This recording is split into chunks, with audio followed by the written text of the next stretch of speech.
നമസ്കാരം, പ്രവാസി മലയാളിയിലേക്ക് സ്വാഗതം. തീരുമാനങ്ങളും സുരക്ഷാ ക്രമീകരണങ്ങളും വർദ്ധിപ്പിച്ചു കുവൈറ്റിൽ സുരക്ഷാ പരിശോധന തുടരുന്നതിനിടെ 500-ലധികം നിയമലംഘകർ അറസ്റ്റിലായിരിക്കുകയാണ്. അനധികൃത കുടിയേറ്റക്കാരെ കണ്ടെത്താനുള്ള ശ്രമത്തിന് ഭാഗമായിട്ടാണ് പരിശോധന നടത്തിയത്. 500-ലധികം നിയമലംഘകർ പോലീസ് പിടിയിലായി. നിയമലംഘകരെ തുടർ ശിക്ഷാ നടപടികൾ പൂർത്തിയാക്കിയിരിക്കുകയാണ്.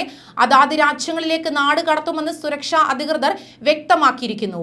രാജ്യത്തിന്റെ വിവിധ സ്ഥലങ്ങളിലാണ് പരിശോധന നടത്തിയത്. കഴിഞ്ഞ ദിവസങ്ങളിൽ നടത്തിയ പരിശോധനയിലാണ് 500-ലേറെ വിദേശികൾ പോലീസിന്റെ പിടിയിലായത്. ഇവരിൽ അധികവും താമസരേഖ കാലാവധി കഴിഞ്ഞവരാണ്.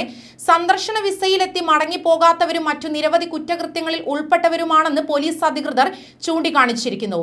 ഫർവാനിയ, ജഹാറ ഗവർണറേറ്റുകളിൽ നിന്നും 200 പേർ, ജലീബ് അൽ ഷുയൂഖ്, ഫർവാനിയ, ഖൈത്താൻ മേഖലകളിലും ശക്തമായ സുരക്ഷാ പരിശോധനയിൽ 300-ലേറെ പേർ എന്നിങ്ങനെ പിടിയിലായിരിക്കുകയാണ്.